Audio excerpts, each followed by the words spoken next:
अमावस्या के दिन आपको लगता है कुछ ना कुछ तकलीफें लग रही है तो एक पीपल का पत्ता ले लो, उसके ऊपर एक कपूर का टुकड़ा ले लो, सारे घर में घुमाकर उसको दरवाजे के बीच मध्य में जलाकर रख दीजिए। थोड़ी सी देर जला दीजिए, 20 से 25 मिनट के अंदर। स्वयं गुरु बाबा कहते हैं, राम सुनो, यदि कोई आरती में पूजन में घर में एक कपूर का टुकड़ा आरती के बाद में जब समर्पित करेगा तो उसको अश्वमेध यज्ञ का पुण्य प्राप्त हो जाएगा। अश्वमेध यज्ञ के पुण्य को पाने के लिए कपूर का टुकड़ा आज भी आरती में जलाया जाएगा, आज भी। एक कपूर का टुकड़ा सुख का, इसीलिए हमारे यहाँ शास्त्र कहता है महाराज, जब आपको घर में अगर ऐसा लगने लगे कि 15 दिन से बहुत बेचैनी है, बहुत दुख तकलीफ लग रही है, कोई ना कोई बीमार पड़ रहा है, कुछ ना कुछ तकलीफें लग रही है, तो एक पीपल का पत्ता ले लो, उसके ऊपर एक कपूर का टुकड़ा ले लो, सारे घर में घुमाकर उसको दरवाजे के बीच मध्य में जलाकर रख दीजिए। थोड़ी सी देर जला दीजिए, 20 से 25 मिनट के अंदर मकान में एनर्जी वापस आ जाएगी, उस भवन में एनर्जी वापस प्राप्त हो जाएगी। अमावस्या के दिन आपको लगता है कि हमारे पूर्वजों का उद्धार नहीं हुआ, हमारे पूर्वजों का कल्याण नहीं हुआ, कहीं अधोगति में कोई चला गया है, उसका बस एक बार, रोज नहीं जरूरत है, प्रतिदिन जरूरत ही नहीं,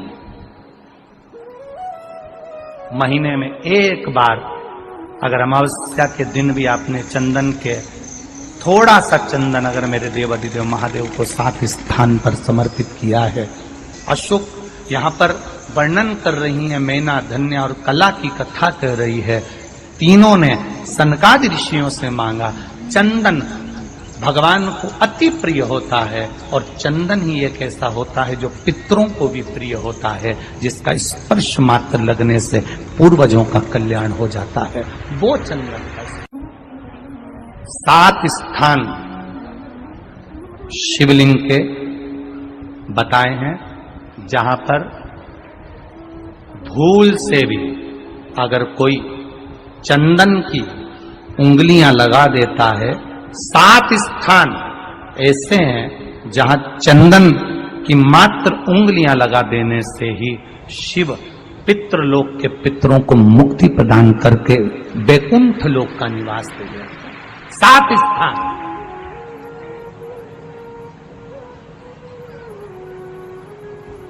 और वो 7 स्थान जो चंदन के बताए गए, पहला भगवान देवाधिदेव महादेव के शिवलिंग पर चंदन का लेपन, समझ लेना जरा बहुत अच्छे से। आपको लगता है स्वप्न में कोई मुर्दे दिख रहे हैं, या कोई जल रहा है, या कोई मर रहा है, या कोई चला गया है, ऐसा भय लगता है। बच्चों को मानी भेजूंगी ऐसा हो जाएगा, पति को मानी भेजूंगी ऐसा हो जाएगा, कोई हमारे कोई गलत तो नहीं कर रहा है, आपको लगता है। 7 स्थान चंदन के बताएं महाराज। पहला शिवलिंग, दूसरा जहां गणेश जी का स्थान है, मालूम है ना सबको, जम के बोलो जरा, मालूम है ना सबको, जहां गणेश जी का स्थान है वहां अलग से गणेश जी बैठे, वहां नहीं। शिवलिंग में जलाधारी के ठीक सामने राइट में गणेश, लेफ्ट में कार्तिकेय, बीच में अशोक सुंदरी। तो पहला चंदन बाबा के शिवलिंग पर, दूसरा गणेश जी पर चंदन की उंगली, तीसरा षडानंद कार्तिकेय पर चंदन की उंगली, चौथा अशोक सुंदरी पर चंदन की उंगली, पांचवा जलाधारी पर चंदन की उंगली, छठा जो शिवलिंग का जल बह रहा है इसके ठीक विपरीत की ओर चंदन की उंगली, और 7वां चंदन नंदी के मस्तक के ऊपर जो 2 सींग लगे रहते हैं उस पर चंदन की उंगली। ये कब लगाई जाती है? या तो अमावस्या के दिन आपको लगता है कि हमारे पूर्वजों का उद्धार नहीं हुआ, हमारे पूर्वजों का कल्याण नहीं हुआ, कहीं अधोगति में कोई चला गया है, उसका बस एक बार, रोज नहीं जरूरत है, प्रतिदिन जरूरत ही नहीं, महीने में एक बार अगर अमावस्या के दिन भी आपने चंदन के थोड़ा सा चंदन अगर मेरे देवाधिदेव महादेव को 7 स्थान पर समर्पित किया है। अशोक यहाँ पर वर्णन कर रही है, मैना, धन्य और कला की कथा कह रही है। तीनों ने सनकादि ऋषियों से मांगा। चंदन भगवान को अति प्रिय होता है और चंदन ही एक ऐसा होता है जो पितरों को भी प्रिय होता है, जिसका स्पर्श मात्र लगने से पूर्वजों का कल्याण हो जाता है, वो चंदन का। आपके घर में पितृदोष है, आपको ऐसा महसूस होता है, आपको लगता है, तो किसी भी नवरात्रि के पहले जो अमावस्या पड़ती है, मान लो अपन अमावस्या पड़ी, आप एक अंदाजा लगाइए, तो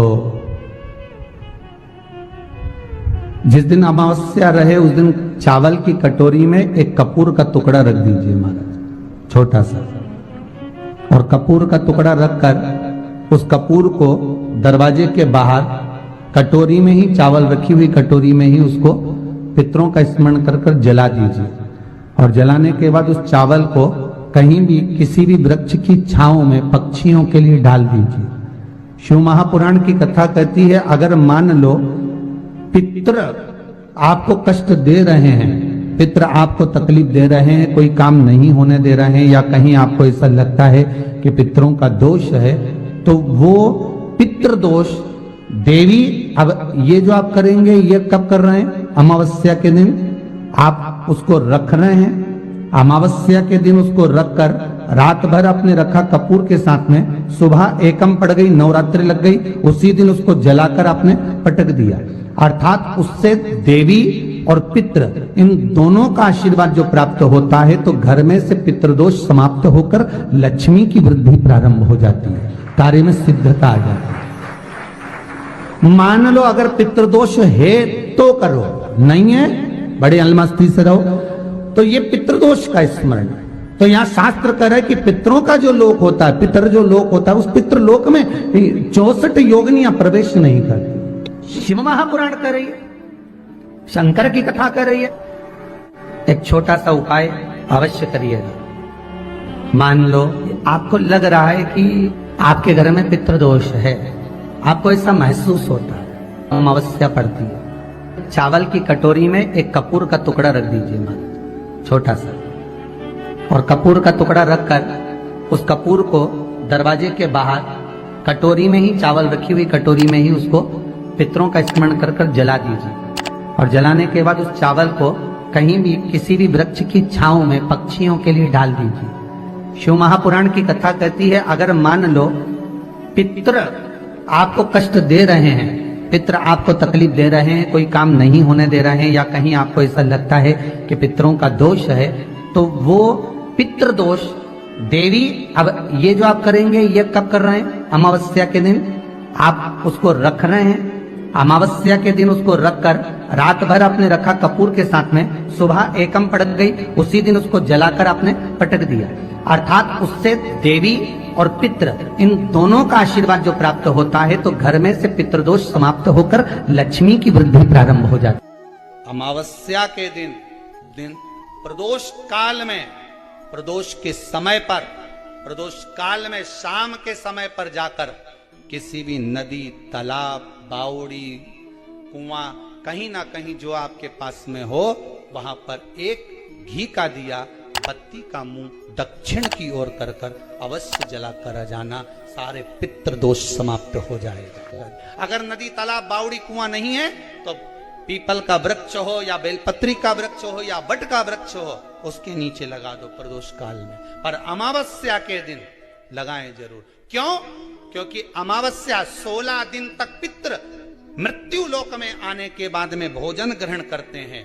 अमावस्या के दिन पितृ शाम के समय प्रदोष काल में शंकर भगवान का नाम जाप कर कर नदी, तालाब, बावड़ी पर पानी पीने जाते हैं। वहां से जल का आचमन कर कर पितृ अपने लोक को चले जाते हैं प्रदोष काल के समय पर। इसलिए प्रदोष काल में जलाशय के पास में बावड़ी, कुआं, नदी, तालाब के किनारे पर दिया लगाया जाता है दक्षिण की ओर मुख कर कर बत्ती का, तो पितृ आशीर्वाद देते हुए जाते हैं कि फलो फूलो, आगे बढ़ो, उन्नति करो, तरक्की करो। ये पितरों का आशीर्वाद रहता है, पितरों का वर रहता है।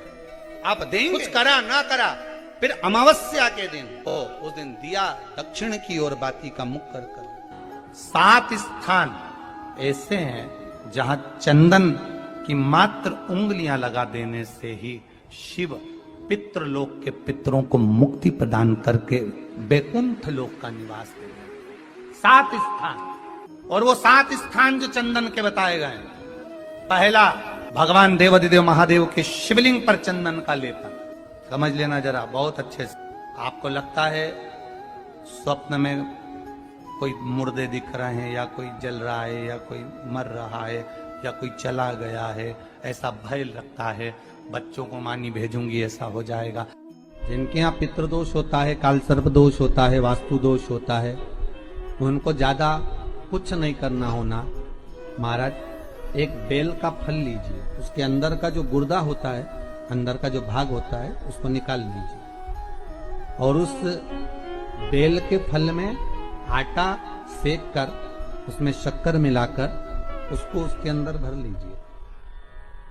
अमावस्या के दिन सुबह 10 बजे से पहले उसको अपने घर में घुमाने के बाद में जिसको काल सर्प दोष बताया है, पितृदोष बताया है, या वास्तु दोष का स्मरण बताया है, घर में सब दूर घुमाकर अपने परिवार का हाथ का स्पर्श कराकर पीपल के पेड़ के नीचे खड्डा खोदकर उस बेलपत्र के उस फल को दाब दीजिए। महाराज केवल एक अमावस्या करना रहता है, पितरों के दोष से मुक्ति मिलती है और हमारे घर के कार्य सफल होना प्रारंभ हो जाता है। पति को मानी भेजूंगी ऐसा हो जाएगा। कोई हमारे कोई गलत तो नहीं कर रहा है। आपको लगता है 7 स्थान चंदन के बताएं, बाबा के शिवलिंग पर, दूसरा गणेश जी पर चंदन की उंगली, तीसरा षडानंद कार्तिकेय पर चंदन की उंगली, चौथा अशोक सुंदरी पर चंदन की उंगली, 5वां जलाधारी पर चंदन की उंगली, छठा जो शिवलिंग का जल बह रहा है इसके ठीक विपरीत की ओर चंदन की उंगली, और 7वां चंदन नंदी के मस्तक के ऊपर जो 2 सींग लगे रहते हैं उस पर चंदन की उंगली। ये कब लगाई जाती है? या तो अमावस्या के दिन। आपको लगता है कि हमारे पूर्वजों का उद्धार नहीं हुआ, हमारे पूर्वजों का कल्याण नहीं हुआ, कहीं अधोगति में कोई चला गया है, उसका बस एक बार, रोज नहीं जरूरत है, 4 दिन दुकान अच्छी चले, बाकी के समय देखना पड़े, समझ लेना पितृदोष। घर में बच्चे चिड़चिड़े हो जाए, गलत संगति में डूब जाए, समझ लो चिड़चिड़ हो रहे हैं, पितृदोष। घर के बच्चे माता पिता का आदर न करें, सम्मान न करें, तेज आवाज में बात करें, समझ लो पितृदोष। पितृदोष मालूम पड़े। और इतने से भी अगर आप नहीं समझ सकते, परिवार का कोई एक व्यक्ति जब जब भोजन करने बैठे तब तब उसकी थाली में बाल आए, भले वो होटल में खाए तो भी बाल आ जाए, वो कहीं खाना खा रहा है तो बाल आ जाए। 8-15 दिन में, 4 दिन में, 3 दिन में, 2 दिन में, 6 दिन में आपकी थाली के भोजन में अगर बाल निकल रहा है, केश निकल रहा है, समझ लेना कि पितृ आपसे कुछ मांग रहे हैं, पितृ आपसे कुछ चाहते हैं। महाराज एक बेल का फल लीजिए। क्या लेना है? बेल का फल, बेलपत्री का जो फल होता है उसको ले लो, उसके अंदर का जो गुर्दा होता है, अंदर का जो भाग होता है, उसको निकाल लीजिए और उस बेल के फल में आटा सेक कर उसमें शक्कर मिलाकर उसको के अंदर भर लीजिए। अमावस्या के दिन सुबह 10 बजे से पहले उस बेल फल में जिसमें तुमने पंजेरी भरी है, आटा सेक कर भरा है शक्कर के साथ में, उसको अपने घर में घुमाने के बाद में जिसको काल सर्प दोष बताया है, पितृदोष बताया है, या वास्तु दोष का स्मरण बताया है, घर में सब दूर घुमाकर अपने परिवार का हाथ का स्पर्श कराकर पीपल के पेड़ के नीचे खड्डा खोदकर उस बेलपत्र के उस फल को दाब दीजिए। महाराज केवल एक अमावस्या करना रहता है, पितरों के दोष से मुक्ति मिलती है और हमारे घर के कार्य सफल होना प्रारंभ हो जाते हैं। कार्य की सफलता होती है, कार्य में सफलता प्राप्त होने लगती है। हम तो कई बार कहते हैं महाराज जी, अगर ऐसा लगे किसी औषधि को आप ले रहे हैं, मालूम पड़े कि औषधि आपको लग नहीं रही है, शिव महापुराण की कथा करेंगे, मान लो औषधि आपको नहीं लग रही, आपने औषधि बहुत दिनों से ले रहे हो, कोई दवाई, मान लो आप किसी भी दवाई को ग्रहण कर रहे हैं और वो औषधि लगी नहीं रही है, वो शरीर पे लगी नहीं पा रही और आप ठीक ही नहीं हो पा रहे, 15 दिन हो गए, 8 दिन हो गए, बताओ उतना की उतना ही कैटरीना है, उतना ही उतना अपना भरा हुआ, वही की वही लीवर, वही की वही किडनी, वही की वही स्मरण, सभी कुछ वही वही है, उतने की उतना ही। बीपी भी ऊंचा नीचा चल रहा है पर लेवल में नहीं आ रहा, शुगर भी लेवल में नहीं आ रही, तो प्रयास करा करो महाराज, बेलपत्री के फल का जो गुर्दा है, अंदर का जो भाग है फल का, उसको पानी में गला लीजिए और प्रदोष कम से कम प्रदोष नहीं हो और बीमारी जरा दवाई लगी नहीं रही हो तो बिना प्रदोष के भी कर सकते हो। उसको पानी में गलाइए आधा घंटा पानी में। जैसे आपको सुबह मंदिर जाना है 10 बजे, तो सुबह स्नान कर कम से कम 6:30-7 बजे उसको पानी में गला दीजिए और उस बेले के फल का गुर्दा से गला हुआ पानी शिव जी को ले जाकर समर्पित कर दीजिए। महाराज उस पानी में से थोड़ा सा 1 चम्मच पानी शिव जी पे चढ़ा हुआ लेकर आ जाइए। उस पानी को जो बीमार व्यक्ति है उसको औषधि देने से पहले मात्र आधी